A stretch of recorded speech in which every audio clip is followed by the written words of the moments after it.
Hello, hello, and happy Saturday to you all once again. My name is David Defoe. I'm the Relationship Ministries Director here at Allegheny East, and I just want to welcome you all to another one of our broadcasts. I'm excited about this opportunity once again to bring on our panelists. And so if you're watching, why don't you just type in the comment box where you're watching from? We would love to interact with you. As we go through this discussion, what we're going to do is we're going to take a lot of live questions. We left a lot of questions unanswered the last time, and so we're going to attempt to answer them this time. So let me just bring on our panelists, and then we'll welcome them, and then we'll get started straight away. And so I just want to thank our panelists again. Of course, we have Dr. Carmen Robinson, we have Dr. Jason O'Rourke, we have Dr. Robert Davis, and we have Dr. D. Knight that is here with us again. And I want to thank you all for coming.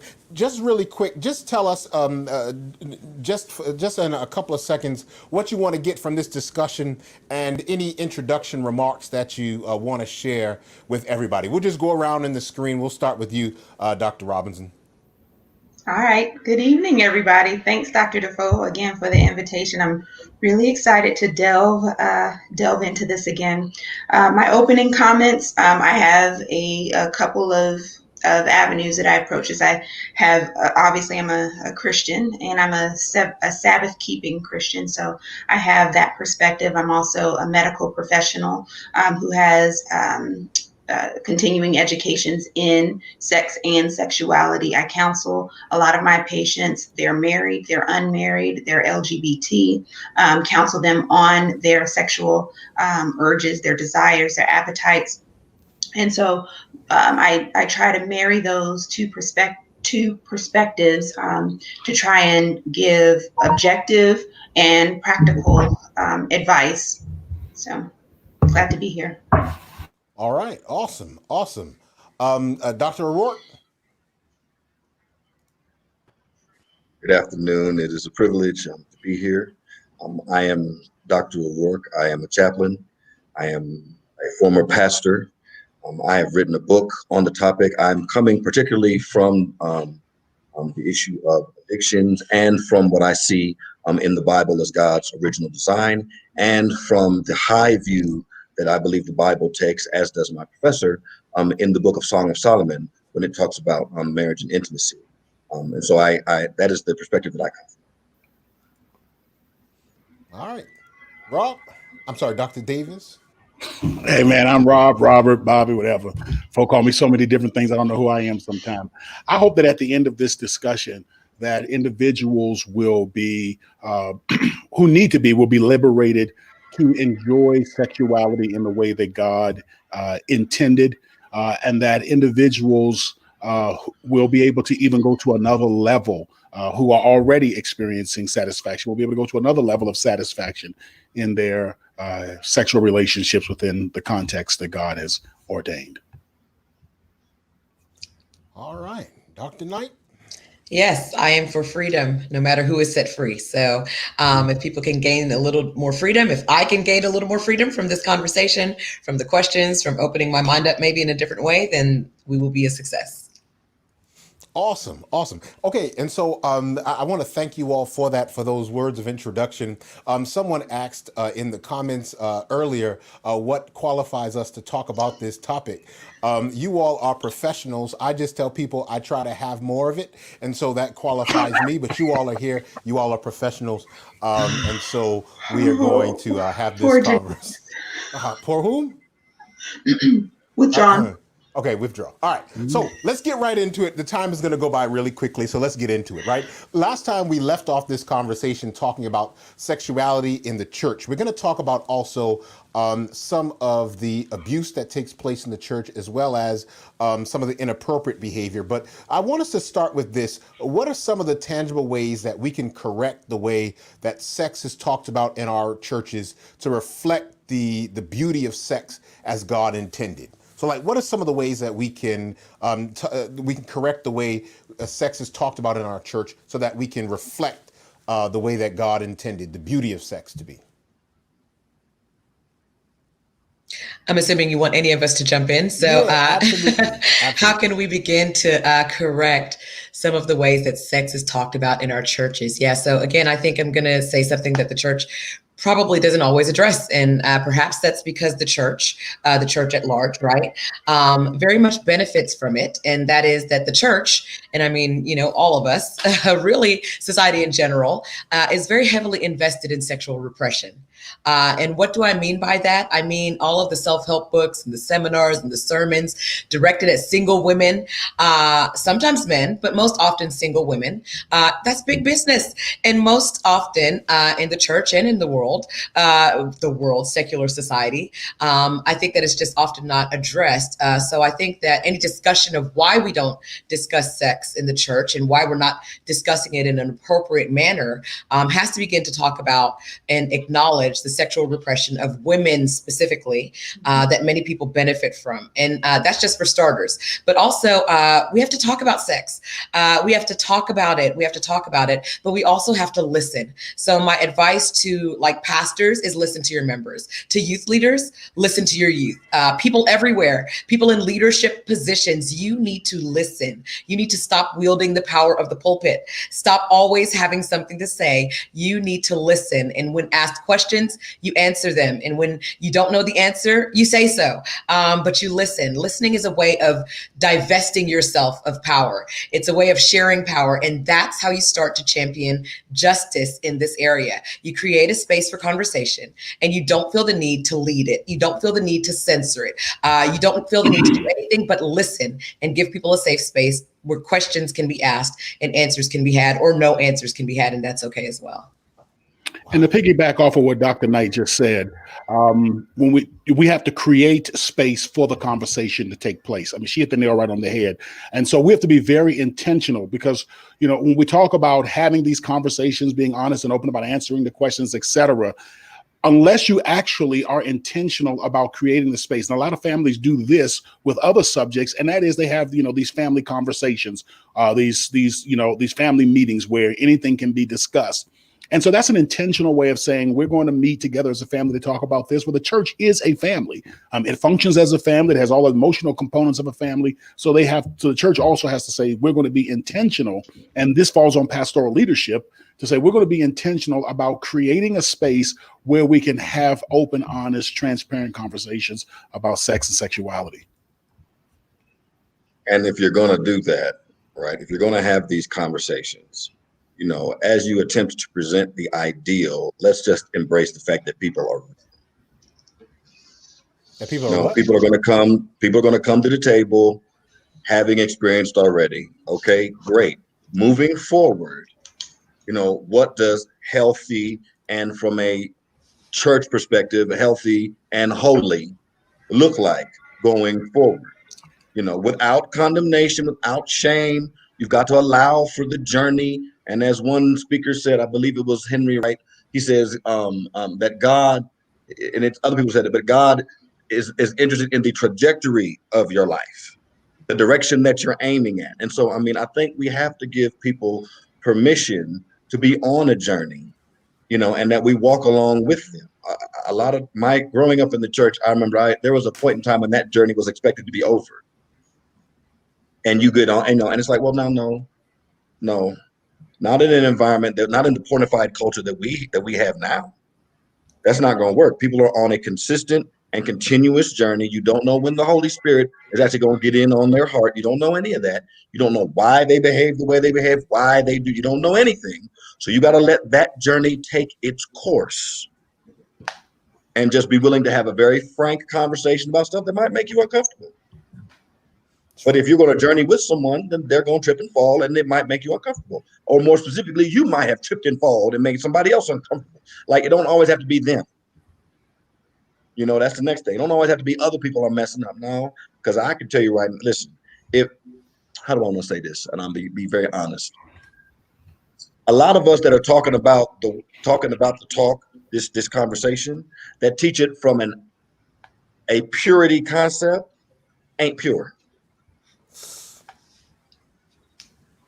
So you're preaching about this holiness that you have never experienced or you let go of. So if you're going to talk about holiness, you got to talk about it of a reconciling and of a restoration and the process of being restored. If it took you some time, then it's going to take somebody else some time. But don't just think because you got baptized that they now suddenly got to die and become an angel. Like, that's not going to happen. I'm done. I think a few things I have experienced. I have seen it preached. There is a hierarchy in church. There are the singles, and then there are the people who have done all of the right things. They've checked all the boxes and they have achieved marriage, and then they receive the reward of sex. That's how it's been taught. That's how it's been presented to people. And we miss from that the conversation of, what is actually God's ideal for sex? Is God's ideal for sex, you have achieved marriage and now you can have sex, and that is God's ideal. And if that's true, then you are missing two critical populations. You're missing the singles who can't have sex, and you're missing the married people who have passionless, unfulfilling sex lives. So we have just really, turned off a bunch of our church population. So when we talk about sex, we have to talk about all of it. We have to talk about consent. We have to talk about orgasm. We have to talk about masturbation. We have to talk about foreplay. We have to talk about sex outside of marriage. We have to talk about affairs. We have to talk about adultery. All of that has to be included. We can't just leave it as sex before marriage, pregnancy, unintended, unwanted pregnancies, and STDs. If you do right, you can get married, and then boom, you can have sex, and then you're on your trajectory to heaven. Mercy. I think Dr. Knight brought up the male-centric preaching and teaching about sex, and I think even in the first one of these that we did, there was a comment that, Carmen, I think your father, Uncle Ted, brought up about. I don't want to talk about anything that my parents might have said on this subject. No. He said no. This one was good and clean. Don't worry. This one was good. He talked about the oppressive nature of sexuality on women, and then also the repressive nature of sexuality on women. Dr. Knight did just bring it up. How do we in the church, which is filled with women but led by males, do a better job of helping specifically women, little girls, not only embrace their sexuality but then also take control of that? One of the things that we do as a church very well is we have identified what our doctrinal beliefs are. In other words, we can articulate what we believe based on the history of the Bible, based on the statements of Jesus, the apostles, the prophets, etc. We have a clear theological framework. One of the challenges that we have is really beginning to identify why we have certain beliefs and certain practices that are outside of the Bible. So one of the things that we encourage people to do, especially when they are trying to understand their implicit biases or they're trying to understand racism, when we're talking with Caucasians, one of the things that we encourage them to do, one of the things I encourage them to do, is to identify what they were taught over the years by media, by school, by their family, just what was programmed, and that's the word I was looking for. What was placed onto their mental and emotional program?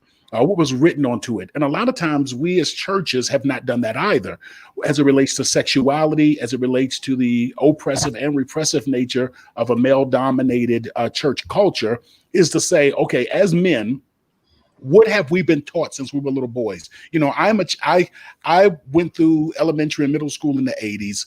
I became of age in the early 90s. So I'm a product of a very distinct generation. And one of the things that I'm attempting to do in my own life is to identify, and not just around sexuality, but just around my understanding and thoughts relative to women and gender roles and all that stuff in general, is to identify and to understand, okay, what is it that was placed onto my program, onto my computer, without me even being aware of it? So oftentimes we're defending and arguing for beliefs that we have that we have no clue where they even come from. We do a good job in theology of identifying where these beliefs come from. Why do we believe in the Sabbath? Why do we believe that when you die, you remain in an unconscious state to the coming of Jesus? We could tell you the first person that addressed it, why we come to that position. But when it comes to our views on sexuality and stuff, we have no clue, and yet we're operating and we're functioning without even know why we're functioning in this particular way.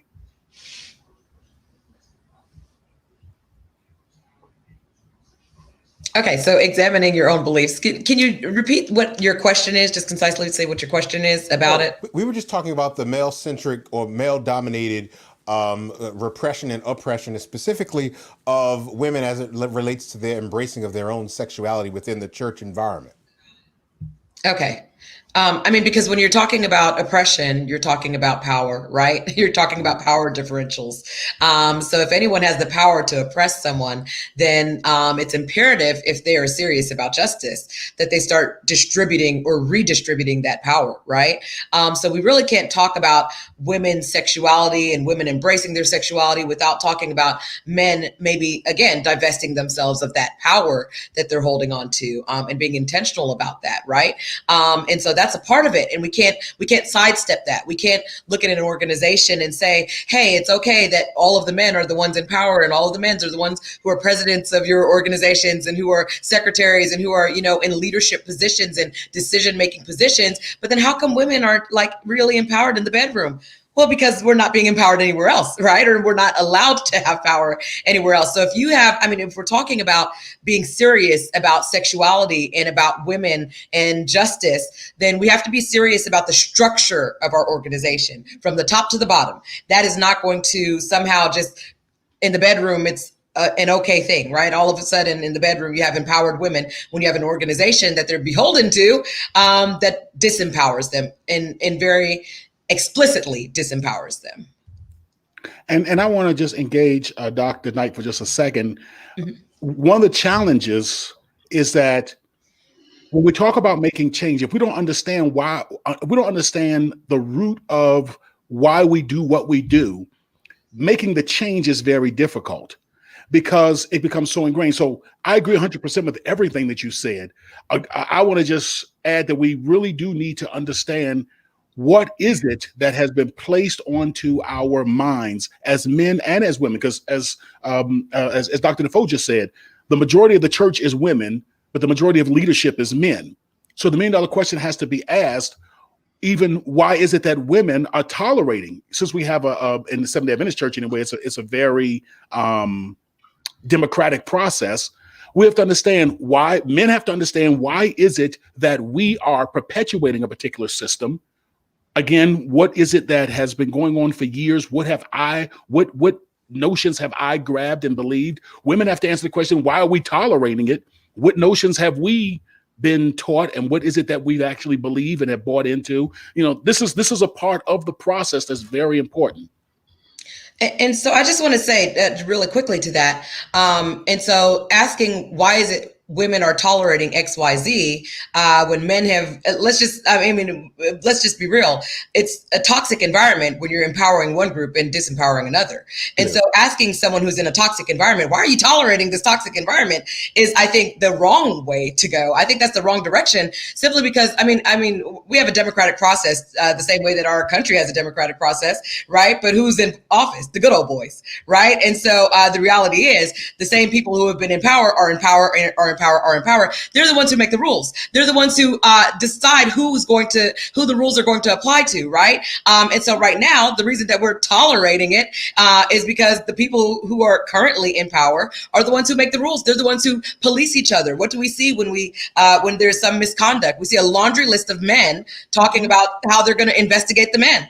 Right. And so now, if you're talking about power and there's more women in the church, right? Women then probably have the power of the purse. Why it's not being used, I don't know. I use the power of my purse, right? I'm not going to invest in organizations and institutions that are going to disempower me and disempower my children and teach my young men, who I'm raising little boys and a daughter, right? That this is the way that things ought to be, right? But nobody wants to hear about that. We don't usually want to hear those things. We want to just follow whatever rules we're told. We love that that as Adventists. We love our rules. We love our regulations. We love being told, okay, you're not supposed to masturbate, and that's just that. And don't pray about it. No, it's not something you pray about. We love being told, this is where your tithes goes. It goes up to the general conference. It's biblical. There This you is go. why. We just like being told these are the rules, right? When there's literally, like, those are just some of the things that we've structured our organization this way, but it does not have to be this way. And so you're right. There's some things that are downloaded. There's some things that are within us, but I wouldn't ask the people who are being oppressed, why is it you're tolerating this oppression? I just want to add to that. You really spoke on it, Dr. Knight. We're talking about control. We're talking about power. And the two main drivers of control and power in the church are sex and money.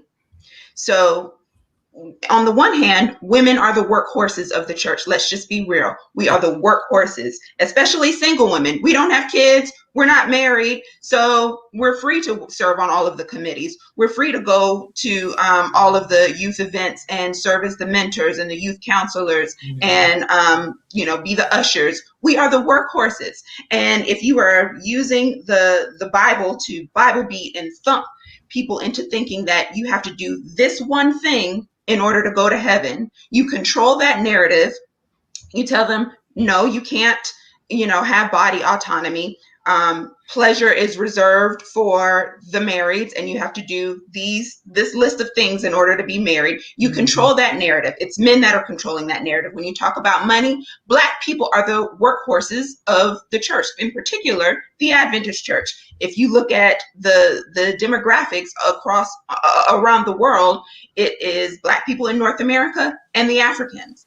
But are Black people, are Africans in charge of the church? No. You have white men that are in control. You have Black churches that are powering the Adventist church through their tithes and offering, but are Black people at the seat of the table? No, they're not in control. They don't have they don't have the organizational leadership. So you have Black people and you have women. So who's at the bottom of that list? Black women. Black women are at the bottom of that list. We are controlled with sex. We are controlled with money. We are told that we have to act and dress and believe a certain set of things in order to go to heaven. And so when you ask the question, why are we tolerating this? It's because this is what's been browbeaten into us throughout the millennia. If you look throughout the Bible, we were, just one of however many wives of our husbands. We were prostitutes and concubines. We couldn't own anything. We couldn't own property. We couldn't vote. We couldn't do anything without the permission and blessing from either our dads or our husbands. And if we had neither, then we were just the scum of society. Sex and money. It always comes down to that. And you know what you just did? You just did a phenomenal job of articulating many of the reasons why the structure is the way that it is, which was exactly what I was saying we should do. We need to go. You just did it. You just went through the process of saying, this is why you have millennia of individuals who were repressed. And this has been transmitted down and down. People need to do that. People need to go through the process of identifying what's going on in the system, as well as the part that I'm playing in this.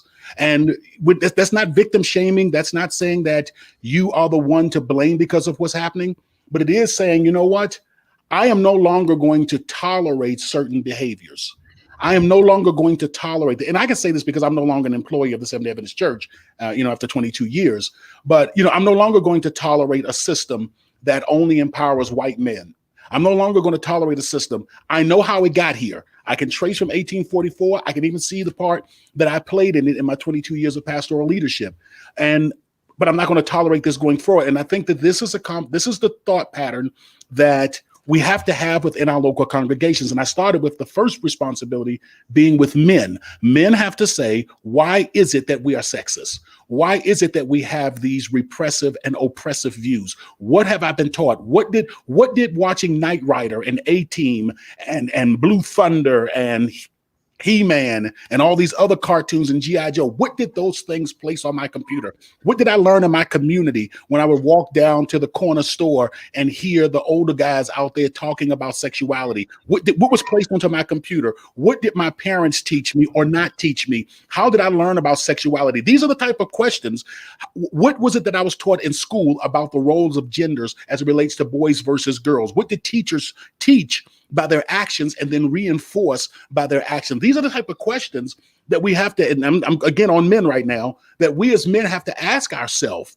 And one of the largest pictures that was painted for men in my generation, again, going to middle school, elementary, middle school in the 80s, coming of age in the 90s, was that women, especially attractive women, are not as intelligent as men. Second of all, they are primarily here to gratify your sexual desires. That's what Hollywood taught us. That's what the guys in the neighborhood taught you. That what was reinforced. And understanding that then puts you in a position to say, okay, this may be what I was taught, but my core values are these. And so I need to make sure that I understand when I am not operating on my values, but rather operating on what was already pre-programmed, and then intentionally push against those messages that have grabbed my subconscious. I'm just going to say one of the ways, and you said it probably came across as really subtle, because I hear it often where people will say, well, I don't work for the Adventist church, so I can say da da da da. The problem is people value their paycheck over their morals. Okay. So there are people who will work in an organization for decades and know that it's wrong and know that injustice is happening and not do anything about it. And that is a problem. So I'm just going to give everybody listening a specific way that you need to assess yourself. Do you value your paycheck over doing the right thing, over saying the right thing? I work for them, so I can't say anything about it. Well, then are you beholden to them or to Christ? Are you listening to the structure, the organization that you work for? Are you working about that paycheck, or are you worried about what it is the Lord is calling you to do, which is to do justice, to seek mercy, to walk humbly with our God, right? And so that's one area. If anyone is like, well, how do I start to examine where your morals lie and whether or not you think your paycheck is more important than what it is God is actually calling you to do. You see it even in politics, Dr. Knight. You see all, and this is not a political statement one way or the other, but you see all of these former congressmen, former statesmen that are speaking out against this current administration, saying all these kinds of things. But what about the current ones? You know, people leave their roles and then they have all these things to say. We need people who are currently, and this is no offense to you, Dr. Davis, we need people who are currently in the system to speak against the system. Yeah. You know, it's fine, you know, once you are out of the system and you know, your chains have been released, your lips have been unsealed, you can say whatever you want, but that doesn't change the system. And you do know that the hardest thing to do when you're in the system, and having left the system, is easier for me because I'm now looking at it from a different perspective. It's not to say that individuals are cowards or anything. A lot of times, individuals don't even realize what is going on because they're so caught up in the system itself, which is why our churches are struggling, because many of the individuals are in the system and have no clue how the system works, what part they're playing, and how they're perpetuating. And also, you know, you talk to these individuals separately, or when they are no longer in the heat of the moment, they can tell you all the great, wonderful things. And you say, okay, well, how do we do this? And it's almost become paralyzing. I have to bucket this. I have to bucket this for just a second. And obviously, I've never been an Adventist pastor, but I bucket that, Dr. Davis, because there are cowards. You know, it's time where people are, you know, there are people who are clueless and don't know what's going on, but more often than not, they know what's going on. And it's to what Dr. Knight said. They are afraid for their jobs. They are afraid to lose power and control. I can't tell you how many, being a fourth generation Adventist in with a prominent Black Adventist name, I can't tell you the number of times our family has received calls from people who are currently in the system saying, man, I can't believe such and such is going on. Okay, but why aren't you saying anything? People know what's going on. People know what's going on. They are afraid for their jobs. That happens more often than the people who are clueless. Jason, go on. Yes. I want to, one, I appreciate the entire conversation so far. And so I want to kind of take a couple moments to make a couple points on how the particular topic can be addressed. I empathize with those that as Dr. Davis says, have to ask that question about themselves. And I think that while that question is being currently asked by them, there should still be a new message that is presented. Because if we're waiting for that question to be answered before we present the truth, then I have to ask James Baldwin's question, how long must I wait for your progress? And so, part of the issue for me with what I do, we have to stop telling. So in the ancient, the church fathers stated that Eve had seduced Adam in order to get him to eat the fruit. Well, that's not biblical at all. The Bible says that Eve was deceived, so she got tricked, which means Adam was not, which means we are here because an individual intentionally disobeyed, not because a gender made a deceived mistake. And so we have to stop this narrative of her being somehow seductively responsible. We have to stop that. We get that from Augustine and Jerome, and it's biblically untenable, and we have followed it on through. Next, we have to stop this idea of saying that the deity, hear me very well, the deity, hear me when I say this now. Did God create trees? Yes. Is God a tree? No. Did God create dogs? Yes. Is God a dog? No. Did God create the sky? Yes, he did. Is God the sky? No. Did God create male and female? Yes. Is God in the deity either one of those? No. God is supreme and beyond everything God has created. So then the question we have to answer is, why does the Bible reveal God genderally? Now, you could say it was written by sexist Hebrews, or it could be this. God meets us at our weakest point, and the weakest point is the male gender that intentionally got us in this mess. So God's been taking the last 6,000 years trying to teach men how to be men, and we have been passing the buck blaming women. Ergo, now God must now send Solomon in all of his wisdom and shut Solomon up and let Solomon write in the voice of his wife and so that the woman can tell men what sex is supposed to be like, because we have dominated it. We have not necessarily made it enjoyable. So if you want to talk about it, you've got to unmystify and tell the truth about the narrative. Adam and Eve had intimacy before Genesis chapter 4. That wasn't the first time they had intimacy. Get that mess out of here. So they had done it on Friday night, and they brought the Sabbath in. That's how they did it. And it was a good thing. Come on, somebody. A good so thing. We just need to go ahead and just embrace the fact that it was part of the divine design. It's part of the divine design. And that's why, and woman was free with herself. She was free, and it was part of the divine design. And you talked about Sister Dr. Robinson talked about and Dr. Davis, not Dr. Davis, Dr. Mike talked about the plight of the black woman. Yes, there was a black woman in Eden, made from African soil, that was gorgeous, 15 feet tall, of fine. And Adam saw her and didn't know nothing else to say. And God said, well, that's woman. She shall be taken out of man. And they were naked and unashamed. And then it was a black woman in Song of Solomon, a very black woman. And matter of fact, she was blacker than everybody else in the region. She was the daughter of the Egyptian Pharaoh. She's Pharaoh's daughter, and Solomon loved her, and she owned all of her stuff. And we got to be okay with that. We have to be quite comfortable with that narrative and with her autonomy and her vocality and her initiative. She was a saved woman. She was married to Solomon for 20 years before he had wives and concubines. He was monogamous with her for 20 years.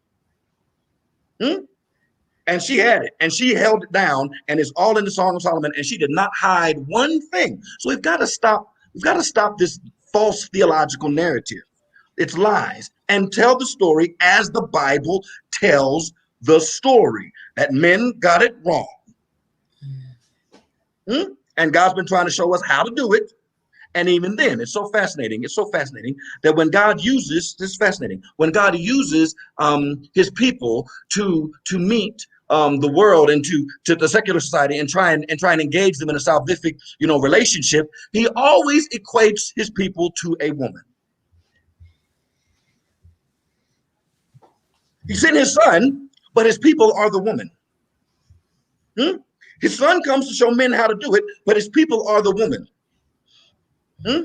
I have an idea about this, and so just allow me to throw this theory. You all can shoot me down. It's fine. So when Paul says a head and the body, the head husband is the head and the wife is the body. That whole analogy, it's an anatomy scenario, and you have to, and so this is the history of that. In the Greek culture, a woman without a man in her life was said to have lost her head, and she was considered fleshly, a necessary evil for procreation. She was illogical, and she was carnal. She was everything that is earthly. Men were everything that is logical, divine, et cetera, right?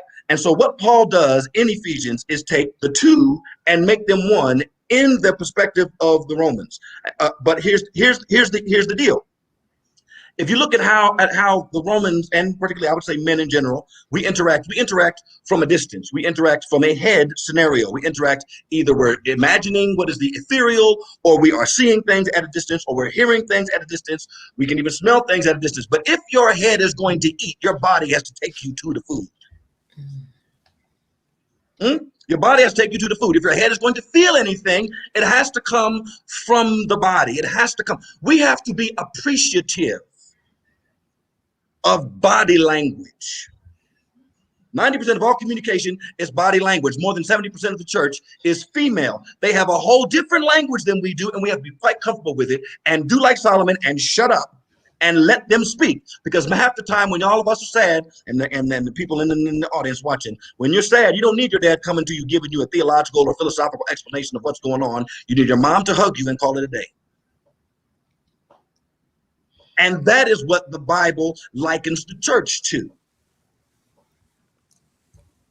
So if we're going to do it, then we need to do it right, and we need to embrace what Paul would call body language and body theology, because it's not that women aren't intelligent. That's not the point. I'm talking about the analogy Paul made.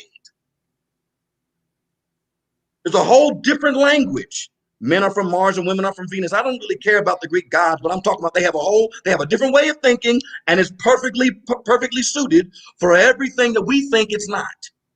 And we've had 6,000 years to do it, and it's about time we silence ourselves and let the other part of the image of God speak. We could end the broadcast right there, but yeah. Wow. You be dropping some nuggets, Jason. And then people don't even know what to say after you drop that stuff. It's like, okay. Jeez.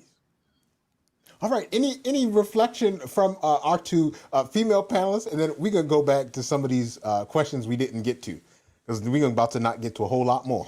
I just think that last part of what he said, I love it. I mean, everything he said, honestly, but that last part, right, about the other part of the image of God, I think that's so important, right? We keep, I said this like a few weeks ago. I think I tweeted out something to the effect of, we keep expecting the men folk to get it right. And the reality is it's impossible for half of God's image to get it right. You've split it up. You've decided that only half of God's image is going to lead or be in leadership positions. And the reality is you'll never get it right until you choose to bring in both parts of God. And male and female created he them, right? And so until we see that, we will not see justice. Until we see that, we will not see equality for women. And we will not see, women, you guys want women to start taking charge in the bedroom. Okay, glory to God. So do I. Divest yourself of some of the power that you're holding, and you will see a safer environment for women to take charge in the bedroom. Want to spice up your sex life? Let go of some of the power you have. Mm-hmm. And, throughout history, we know that, people don't relinquish power easily. Racism, slavery, social justice, people who are in power do not release power. It often happens after a shakeup. People have to take power. And I think that's one of the fears. There's a fear that once women realize their autonomy, their body autonomy, their sexual autonomy, sexual liberation, there's a fear that once that's realized, then there will not be a need for men. But that's a fallacy. We need both. We need both men and women, the male and female. Divine is both. I always consider the Holy Spirit to be the feminine. And we need both. So it's not as if, you become free and then you divest yourself of the whole other half, because that's, going into the other extreme. But it has to happen. The shakeup is coming. It's here. It's here. So really quickly, last time, and thank you all for that. Uh, I should not text my wife in the middle of these things. I just got distracted when I looked at her text message. Okay, last time we didn't. Last time we didn't address our singles, and some of them came with questions, and I want us to address this one that came across a few times. It says, "How does a single person manage their sexual desires?" And then also for someone who's single, how do we embrace our sexuality? So let's help them. Safely. Once again, we don't teach, and I think I may be the only single one on this panel. I think I am. But we don't come to it from a hierarchy standpoint. We always see our newly married friends, welcome to the club, and, guilt-free sex. We don't teach marriage as the prize. We don't teach sex as the reward for, a life well lived. We teach that, God does have an ideal. I do believe that God's perfect will is that sex would be in a monogamous relationship with a spouse. That's what I was taught. That's what I believe. But do I believe that in the same breath, God intended that the people that don't experience a marriage relationship are therefore doomed to a life without sexual intimacy? I don't believe that. 50% of Black women are unmarried or will be unmarried. 50%. Are we suggesting that God intends for half of the women to not experience what he created our bodies for? I don't subscribe to that. So part of the teaching, and it's not necessarily to teach single people to have sex, but to not ostracize them, to not diminish them because they are unmarried. The second part is we have to have a comprehensive conversation about sex. So when we talk about managing desires, while I don't believe God intended sex for marriage because he didn't want us to have kids out of wedlock or for us to have diseases, it is my belief that God's perfect will is that we have sex within the boundaries of marriage, because there's a higher risk of getting your heart broken. There's a higher risk of having a tarnished reputation. Those are things that God does not want for us. And those are some of the other risks of having sex. And those are risks of having sex within a marriage as well, just to say. But when we talk about sex and managing desires in singles, we have to recognize that the desires are there. They don't just awaken once you get married. And you have to do it safely. If it's not something that, I think Dr. O'Rourke said, 30 minutes, give it 30 minutes and you might be okay. For those that, at the 31st minute continue to have those desires and eventually go ahead and practice those desires or urges, make sure you're doing it safely. You don't want to do it in a way that gets you sick or gets you financially bound. So full conversations, demystify it, and eliminate the hierarchy and ostracization. Amen. And nobody's teaching anyone to have sex, because guess what? Folks are having sex. So nobody has to teach anyone. We're not teaching anyone anything. We're simply saying if it's going to happen, it needs to be in a safe environment. If it's going to happen, you need to get consent first, right? So these are the types of things that I talk to my children about, because the reality is, I can't decide whether or not they're going to choose to have sex only when they get married, right? It's kind of like I don't want my children to drink, right? And so I know a lot of people are like, well, why are we even talking about safe sex with single people? Well, I don't want my children to drink. We have a family history of alcoholism. I don't want them to pick up a drink. But if they are going to drink, I want them to know that they need to have a designated driver, right? It needs to be safe. I don't want them to drive while they're drunk.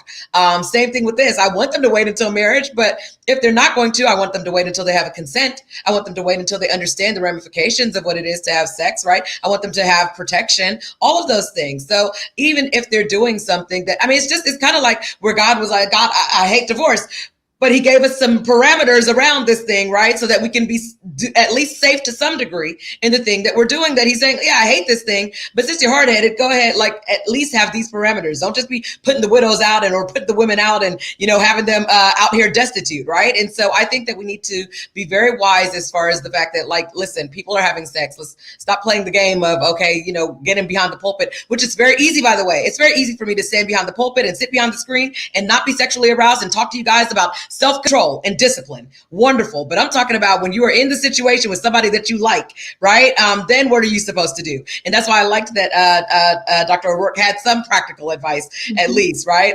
Okay, remind yourself, this is in a moment, right? This is my body, my physiology is telling me something right now, and I don't have to act on what my physiology is telling me right here in this second, right? Get some accountability. All of these different things are practical steps that you can take as far as maintaining what it is you have decided is best for you, right? Between you and God have decided is the best course of action for your life and for your sexuality. And the problem is when the church is silent, then our children listen to those people who are speaking. And they don't get the right messages. And the right message is not don't do it. The right message is this is God's ideal. But also let me educate you. The same way they tell us, Dr. Knight, with asking people about suicide. Asking people if they tend to harm themselves is not going to make them go think about it. No, telling people in our churches, our congregations, sex is good. It's fun. God wouldn't have given it to us and made all those intricate details if it wasn't good, right? So we can't act like it's something that's so bad that only becomes good when you put a wedding ring on or when you go to an altar. Anyway, I'm going to be quiet because I still work for the church and I want to have my ability to eat. So who wants to pick up on that? I think having the last 6 months ago, I just moved from the Netherlands. And one of the things I remember that's a very sexually open place. They're very open about a lot of things. They talk to the kids about things pretty on. What they're not,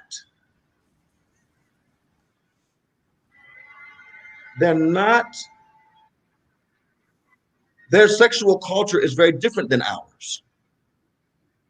It's a different sexual culture. If I'm remembering the numbers that I saw, their teen pregnancy rates are down. They're not through the roof. Everybody has issues, but if I'm remembering correctly, their STD rates were down. They're not, because they talk about all these things.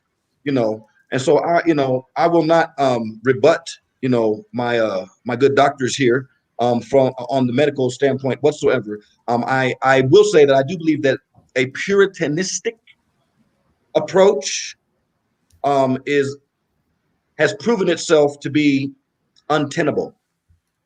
And what I mean is that abstinence. I'm not saying that we should not be abstinent. I'm saying if that's all you're saying, right? All that is really is an attempt at purity from by negation, right? You haven't given anybody anything to do. You've told them what they cannot do. That's called a cataphatic presentation. No, it's an apophatic presentation. It's apophatic in that it is taking away. You haven't given them anything to do, anything to be. You haven't told them what to do with themselves when they start feeling this way. You haven't told them anything. You said, don't do this, judgment, censorship, et cetera, et cetera. It looks like my thing is freezing up. So with that being said, what I am currently doing is, and I said this last time, I have conversations about intimacy, intimate being and sexual doing. And for what I have found, and this is me, I have found that addressing it this way, the doing is the actions. I can be this intimacy. This is how I exist. Everybody's an intimate being. How I express it can be my sexual activities. And I found that type of presentation, that type of understanding is a little bit more palatable than say, thou shalt not, thou shalt not, thou shalt not. That is what I am currently experiencing, as I talk with people, that ask me questions from my perspective. Because the reality is, while we want people to follow in the ideal, people are still real. And I'm not going to tell people to be perfect in areas that I know in my life I have made mistakes in. You understand what I'm saying? It's duplicitous. It's duplicitous. But I'm also not going to be quiet like David did when his son raped his daughter. David did not speak to his son because David had raped Bathsheba. And so his guilt silenced him from speaking truth. And I think that's equally challenging. So there's no way from a biblical standpoint that I can stand here and say, you know what, go, hey, woo, no, can't do it. Can't do it. And I'm dealing with real human beings. And so, like I said at the beginning, there is a trajectory. And how do I get you over there? How do I walk with you through all of the vicissitudes of life as you learn, relearn, unlearn, you know, what life has taught you? How do I walk with you? How do I guide you? How was I guided? You see, this is not an event preaching thing. This is a genuine and ongoing, continual conversation and relationship within the church for people that have been indoctrinated and environmentally developed to view sexual activity as a sport. As a sport, or as the primary way that you and equally the very early on way that you express your intimacy with a person. So if that is the environment they're coming from, how do I walk with them on their path with God? That is the large question that we have to answer. So the doctors Knight and Dr. Robinson are 100% right. We have to have a conversation with them about the ideal. We have to have a conversation with them about reality. If you're going to do it, be safe, be smart. You probably shouldn't. Let's talk about some management of these issues. Let's talk about that. Okay, cool. And from my perspective, I'm starting to talk about intimacy now as a holistic identity and sexuality as the expression. Awesome. All right, so let's try to get to one more question. Then we'll open up questions to our audience. So I do see some questions coming in. Just keep them coming in, and we'll grab them in our last 15 minutes together. But I want us to address some statements or some texts that we heard growing up as a kid. Like people would always tell me, refrain from doing your own pleasure on the Sabbath, to tell people that they shouldn't have sex on the Sabbath. I want us to address that. Yeah, wait a second, Dr. O'Rourke. Just wait till I'm finished. And then not only that, it's better to marry than to burn. Marry than to burn. Yeah, right off the tip of your tongue. Then there's some other stupid things that people have told us, right? So I want us to just address those sort of misnomers or those myths in the church, and then we'll turn it over to our audience for questions because we're already out of time again. All right, so we could get real silly with that because I could say it's better to give than to receive, right? I could turn around and say, whatsoever your hand finds to do, do it with all your might. All your might. Come on now. In season and out of season. Come on now. So you want to, I mean, like, seriously, you want to take stuff out of context, that's where it's going to lead you. You know what I'm saying? That's where it's going to lead you. Help the people who believe that. Like, there are people who really believe that. Right. So the Isaiah passage, doing your own pleasure, is particularly dealing with business. It's dealing with business and how you make money. Right. That's the idea. I forget Isaiah. I forget the passage, but it's in Isaiah, and it says, "If thou turn not thy way, thy foot from the Sabbath, from doing thy own pleasure." Well, the context of that is business. You're doing your business. You're planning your business. You wait for the Sabbath to go down so you can go back to business. Right. It has nothing to do with intimacy whatsoever. Secondly, on the point of intimacy, I would challenge anybody to tell me that Adam and Eve did not consummate Friday night, Sabbath morning. I would just challenge them to say that because they were naked and not ashamed. And naked and not ashamed, naked literally means naked. But not ashamed literally means they were not disappointed, they were not confused, and they were not dry. Which means they were good and ready, intellectually, physically, and emotionally, to do what God designed them to do. I don't believe that the Lord said, no, but wait, it's Sabbath. Wait till Sunday morning. No, No. Especially when Ellen White says in Adventist Home, page 94, paragraph 3, that when you have when spirituality, the love of Christ is in the home, Angels of God will be guests in the home, and their holy their holy watchings will hallow the marriage chamber. She says, upward to God will the thought, she said, debasing sensuality will be banished. Upward to God will the thoughts be directed. To him will the heart's devotion ascend. So she just said that in the marriage bedroom, what happens is guarded by angels. The thoughts can be directed to God because it is an act of marital worship. Amen. So deal with that, right? Then you have Song of Solomon, which scholars admit is a sampling of creation in a post-fall scenario. All of the language in there, Song of Solomon, is an idea of creation. And we only have two things that came from the perfect creation, by the way. We have marriage as God designed it, and we have Sabbath. Everything else is destroyed. All right? And the two go together. Before you get married, you need to have honest conversations with whoever you're considering to marry about sexuality. Because one of the things that you don't want to do is force your partner to do anything that they're uncomfortable with. So you need to have conversations about what are your views about sex on the Sabbath? Because while I do not believe that it is wrong to have sex on the Sabbath, I believe that it is wrong to try to convince someone to have sex on the Sabbath if they genuinely feel uncomfortable with it. You want to have open conversations about oral sex, about various sexual positions, about various other sexual conversations, role playing, fetishes, all these different things. These are open conversations that need to be had so that you can genuinely understand who it is that you intend to ultimately marry. And then to say, hold on, you know what? I don't feel comfortable with those particular actions. Because once you're in a marriage relationship, you have to respect the boundaries of your sexual partner. And that's a two-way street. You have to respect the boundaries of your sexual partner. So again, I have my theological views about it, but I also want to be respectful for those who had heard it since they were a child or came up with it on their own, whatever it may be, who say, you know, I don't feel comfortable having sex on the Sabbath. I don't feel comfortable with oral sex. I don't feel comfortable with, manual stimulation or whatever it may be of my partner. These things need to be talked about on the front end and not discovered in the marriage relationship. Oh, I thought everybody was cool with this, but you're not.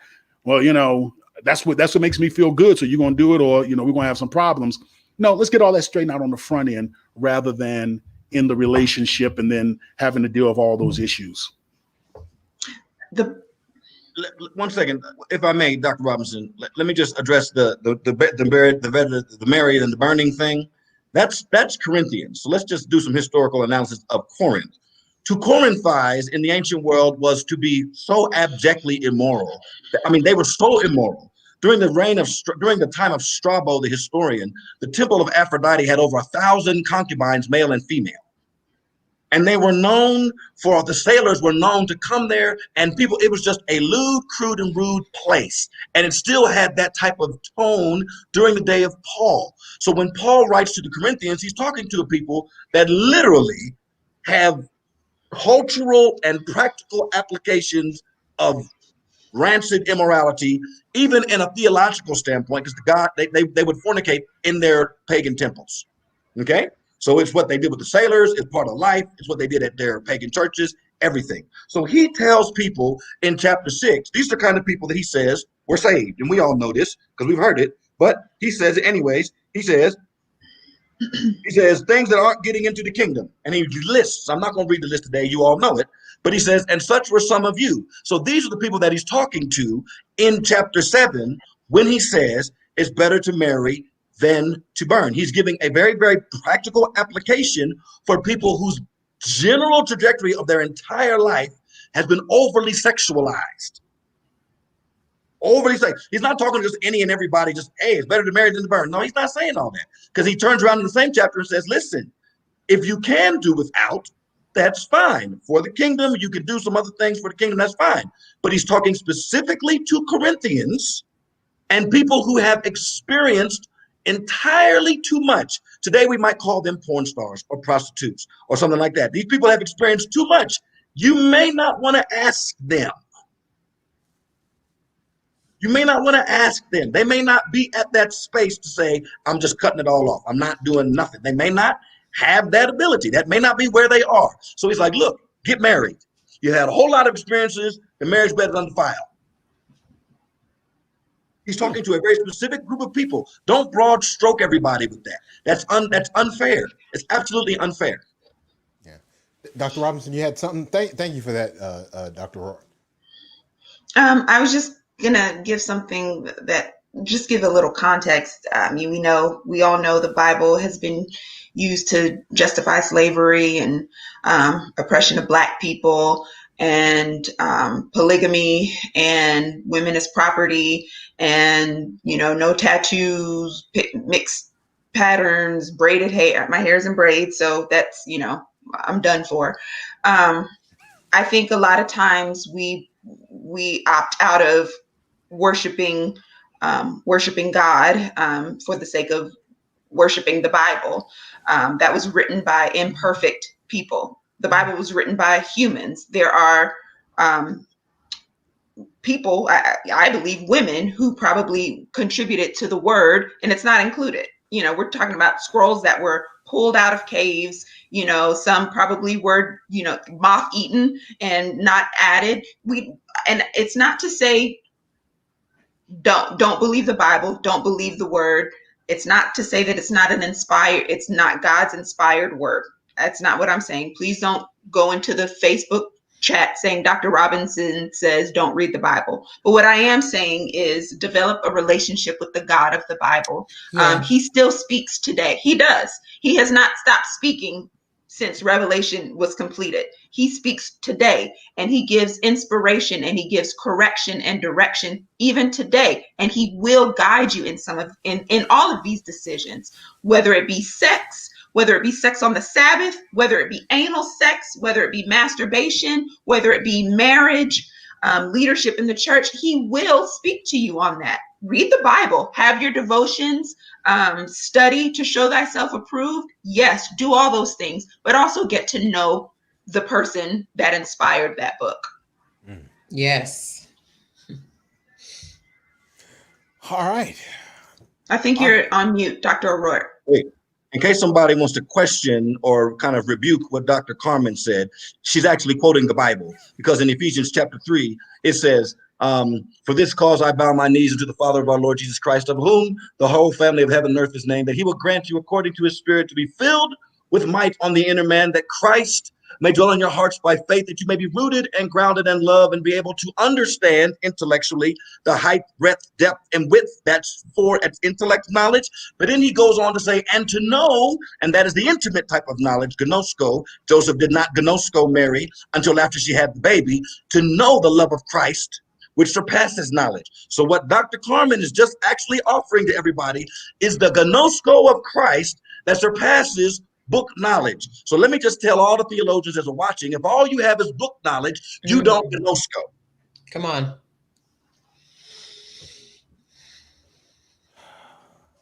All right. So what we're going to do is we're going to take questions from our audience. If you have questions, please submit them. We're going to take a real short commercial break, and then we're going to come right back. So if you have questions, type them in fairly quickly. We have a few that have already come in, and we'll be right back. The Relationship Ministries Department of the Allegheny East Conference is a family of ministries that seeks to engage, enrich, and empower families, men, singles, couples, and parents to have healthy and whole relationships. To access the many resources we have available to you, your church, or your family, visit us on the web at www.visitaec.org/relationshipmin. All right. So here's a question we got in from YouTube. What do we do when the sexual time is interrupted for health reasons? I'm gonna throw that out to you, Dr. Robinson. You know what they're asking? For health reasons, like they're not able to achieve or maintain an erection, or they're having a heart attack during sex. We'll have to be specific. Well, or they're dry. I don't know any of those Or things. if Just somebody answer them all. has MS or something and just cannot, I don't know if MS prevents, but has a Oh, debilitating disease that just prevents them from engaging in sexual intercourse. It sounded medical, so we're going to go to the medical doctor. okay. Yeah. Okay. So there are a few ways to take this question. So if during sexual intercourse there is a health episode that stops it, then you stop. If it's an emergency, you go to the emergency room or you call your doctor and get help for that acute issue. Now, if it's some sort of chronic issue, Dr. Davis mentioned MS, or we've got people who are para or quadriplegic and are not there are no longer able to enjoy or participate in sex, then there are two ways to approach it. And part of what I've counseled my patients who are in that situation, number one, there are couples that choose to engage in sex even if they are not able to participate or enjoy it.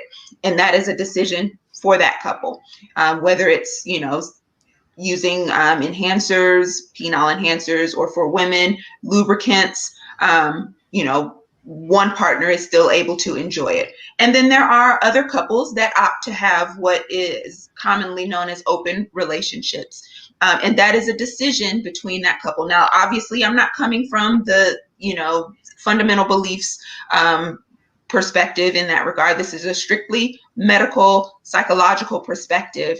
Some couples who are not able to have that specific component of a relationship opt to seek it elsewhere, and that is something that's mutually agreed upon. So it's something that both parties have accepted, agreed to, and that's how they choose to move forward. And then there's the third, where they just choose not to have that part of their relationship, and if that's something that couple agrees on, then that's just the way it goes. And then they're the slime balls that just venture out anyway. All right. Can you explain, or what is the difference between sexual desire and sexual urge? Can I go back just for one split second to what Dr. Robinson was mentioning? And this, because it goes back to something I was mentioning earlier. We have the medical directives and we have in situations, prenuptial agreements. This is why you have those conversations before you get married. Now, as I'm thinking about it, I didn't have these conversations to the in-depth that I should have. I didn't know a lot of things when I first got married, but that's why you have these conversations. What happens if I get into a car accident and I'm crippled and I'm unable to have an erection? How are you going to? What do you think is the appropriate way for you to still get sexual satisfaction? What happens if it's the flip? You get into an accident or something other happens where you're unable to consent. You're in some, and I've as a hospice chaplain, I've had to deal with this on multiple occasions. You're just medically unable. These are conversations we encourage people to have. Again, conversations about their medical directives. We do the 5 wishes. I've helped individuals to fill that out on multiple occasions. But we don't have these conversations about what is our plan, what is our thoughts around sexuality. So these conversations need to be had so that we can know what is our contingency as we're going to move forward.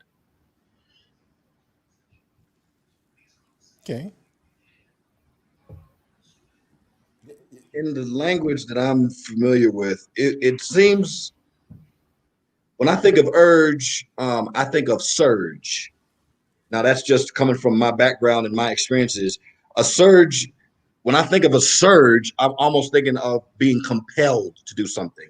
And that I experience that word as almost an overriding, right? As an overriding of desire. So it's in my mind, it's almost as if desire taken to the extreme, and so that's where I sit on it. I can't say that's definitive at all, but when I think of desire, I'm thinking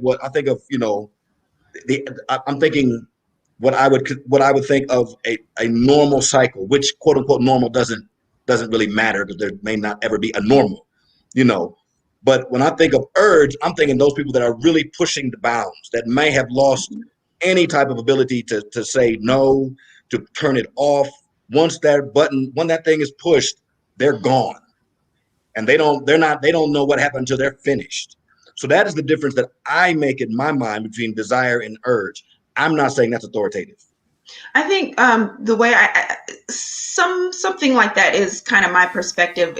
I use the words acute and chronic. So something that's over time and something that happens right in that moment. And so my sexual desire is for a tall, chocolatey Black man. That is my sexual desire. Currently, I have no sexual urges to that end. But there may be an episode where in the acute phase, I have that sexual urge, and I have to decide, okay, am I going to engage in this urge, or am I going to, get on Facebook and just start scrolling? So desires to me is more of a chronic, state of being that speaks more to what are my preferences. What are the things that typically I gravitate to? These are the things that I want, with the urge being this is something that is prompting me to act in that moment. What I hear from you guys is, I always think of desire as kind of libido. I mean, we're talking about sexual interest and fantasy and, right, the tall, dark, whatever, however he was described, right? So that's more desire, and urge sounds like you guys are talking about probably arousal. So there is a difference between desire and arousal. They're not the same thing, but arousal is more, there's a physiological aspect to it. There's a mental aspect to it. But yes, they are two separate things. Okay. All right. So we are actually out of time, and I have to apologize to our Facebook audience. The Facebook comments stopped coming in. I see them actually in the comments on Facebook, but they're not coming in through the system, and so we didn't get them. But maybe perhaps we can get them, or we'll address them at part 3, which we'll probably need to do. Because I still have these questions on the list. And so I think only the YouTube questions had come in. But anyhow, I want to thank our panelists for coming. And then I want to thank all of you who are watching for watching and engaging with us. Make sure you share this with someone who may need to get some of this information. But what I want to do is I want to just give our panelists a few minutes to just go through and just share with us takeaways that they want us to get from this discussion, or last words that they want to share with us. We'll start with you in the far corner, Dr. Knight, and then we'll come around and end with Dr. Robinson. Sure. I think that I guess I'll just go in and answer one of the questions that I didn't really give a response to, where the question was, I guess, what do you do when someone is ill or when you can't? I don't know if masturbation was something that you guys specifically talked about. I didn't hear that as one of the options. I know I heard several different options, but that's just something that we talked about last time, where I was saying it is developmentally normal. And I know people had questions about that, but that is just a normal, natural thing. We've demonized it. We've linked it to pornography now as a society. So we have all of these different thoughts and ideals that we have about it. But the reality is, just like you learn how to crawl, and then you learn how to walk, you learn how to touch yourself, you learn how to find pleasure in your body. We have people who are sometimes so not just repressed, but just restricted, I guess. Yeah, so it is repressed in their ideas about sex, that they're afraid when they get married, they're afraid to even touch themselves and experience pleasure when they're having sex with their spouse. And so I just want us to remember that there are, different options that we need to pray about, that we need to not just jump in. I'm not saying go and have sex with someone. I'm not saying go and masturbate. I'm not saying any of those things. I'm just saying that we need to bring all of ourselves to God. We need to bring our entire selves. I love Psalm 103, where it says, "Bless the Lord, O my soul, and all that is within me. Bless his holy name." That means all of us. That includes our sexuality. We ought to be bringing all of ourselves to God. And so if we could start teaching our young people that, if we could start practicing it for ourselves as older individuals, right? And if we could start remembering that, once again, as I said the first time, there's no pathway to justice, that just somehow skips women's pleasure, that somehow skips women's sexuality, that somehow skips divesting yourself of the powers that you hold. And that's all of us who hold power in whatever spheres we hold them in, right? There is no pathway to justice without looking at the power imbalances and being very intentional about not holding on to that power and not using it in detrimental ways. All right.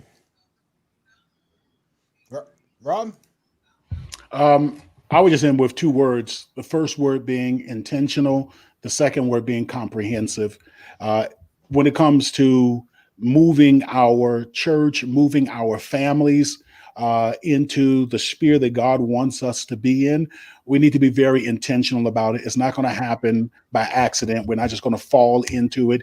We're going to have to be very intentional about making sure that we're having these conversations, that we are thinking and respecting each other, that we're hearing all perspectives. That's the intentionality part. The comprehensive part is we have to look at the whole picture of sexuality that God has put in His Word, and the whole picture of sexuality just in the human experience, so that we're not just addressing one aspect of it, as was shared earlier, whether it be purity, whether it be sex within and only within the marriage relationship, but looking at the whole comprehensive nature of sexuality, comprehensive nature of our human experience and the church's experience, etc.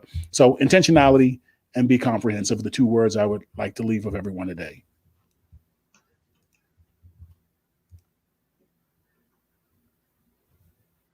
Yes, I would encourage people to review, just from a theological standpoint, what their assumptions are about intimacy in the Bible.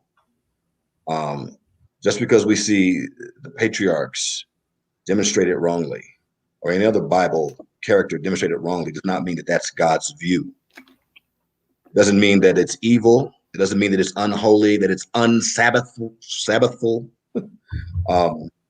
We have an entire book of the Bible dedicated to sexuality and dedicated to women's, I don't want to say female, it's not animals, to women's sexuality, women's pleasure, woman's autonomy, woman's initiative, woman's ownership, because it's said in a woman's voice. And God adds His blessing to it at the end of the book by justifying the woman's jealousy of her beloved, calling it the flame of Yahweh. I think that as a church, if we really want to have a valid voice, we really need to reignite and reinvestigate the Song of Solomon as valid biblical literature for education and edification on this topic.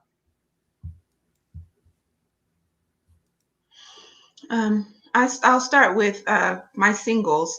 The first thing is singles, you are sexual beings. God created us to be sexual beings. He created us to be spiritual beings. Your urges, your desires are what God gave you. Don't allow others to apply labels onto you. Don't allow others to speak for you. Your standard is what's set from your reading of the Bible, your understanding, your application of that, the word to your lives, and more importantly, your relationship with Christ. That trumps everything. For married people, you are still deserving, even as you are married, you are still deserving of a fulfilling sexual experience. And that includes consent, that includes the discussion of everything that goes on in your sexual relationship. And you have to speak up when your needs are not getting met. For spiritual leaders, church leaders, read. And it can't just be the Bible. It has to be scholarly texts. You have to get your continuing education credits. You have to go to workshops. You may have to take some extra courses and classes. Know your lane, know your limits, know your expertise. And when there are issues, situations that arise that are outside of your lane, that are outside of your expertise, do not be too holy, do not be too big that you can't seek the counsel of someone that has the expertise that you don't have. Men, you have to be very, in the spiritual leader context, you have to be aware of counseling women. Sometimes you need to get a woman to do it.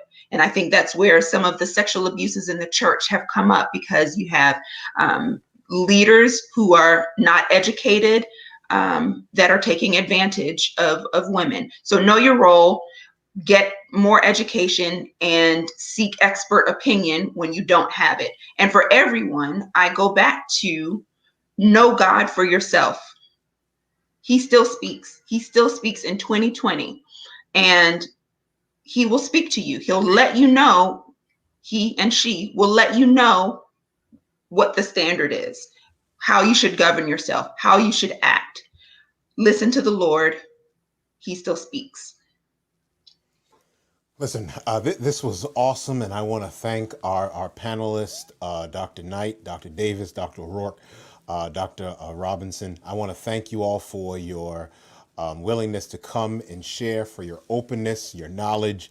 And I want to thank those of you who have come and who have engaged with us in this discussion. Listen, I want to let you all know that you can stand up, you can speak out, that you don't have to wait for leaders in your respective churches to start doing things the right way. Wherever you are, whatever sphere of influence you have, you can correct some of the challenges that we've experienced in how we talk about sex and how we talk about sexuality. You don't have to wait for your leaders to change. And then for those of us who are still in leadership responsibilities, we have to create the safe spaces for people to engage in these conversations, to do more listening than we do talking and instructing, and also understanding that there are some things that we can do to add to our ability to understand issues and exigencies that people are going through. And so I just want to encourage us all, especially those of us who lead people, to be more open and more understanding of other people's challenges, their concerns, and their own personal dispositions. So I want to thank you all. That does it for us for the rest of this year. We'll be back with some more stuff next year. We'll bring our panel back again at some point in time in the first part of next year to see if we can continue this conversation, if they would be so gracious to us. But we want to thank you all for coming and engaging with us. And by all means, have a very happy and safe holidays. God bless you. Have a wonderful day.